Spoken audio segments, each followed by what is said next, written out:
ఎమ్మెల్యేలు సవితా ఇంద్రారెడ్డి, సునీతా లక్ష్మారెడ్డిపై సీఎం రేవంత్ రెడ్డి చేసిన వ్యాఖ్యలకు నిరసనగా పెద్దపల్లి జిల్లా సుల్తానాబాద్ పట్టణ కేంద్రంలో బీఆర్ఎస్ నేతలు ఆందోళన చేపట్టారు.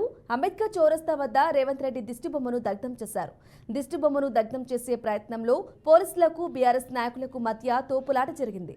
బాధిత గల పదవిలో ఉండి కాంగ్రెస్ నాయకులు వీధి రౌడీలా ప్రవర్తించడాన్ని పూర్తిగా ఖండిస్తున్నామని అన్నారు.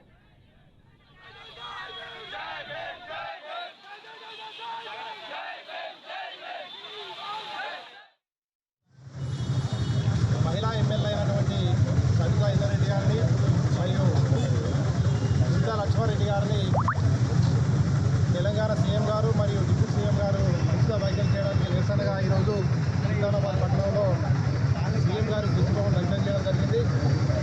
తెలంగాణ నిండు సభలో ఒక మహిళా ఎమ్మెల్యేకు జరిగినటువంటి అవమానం చాలా శోచనీయం.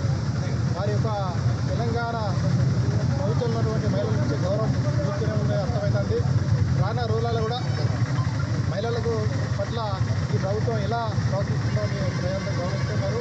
ఒక శాసనసభలోనే మహిళా ఎమ్మెల్యేలు లేని భద్రత అంటే అటువంటి అంశ వ్యాఖ్యలు ఇక రాష్ట్రంలో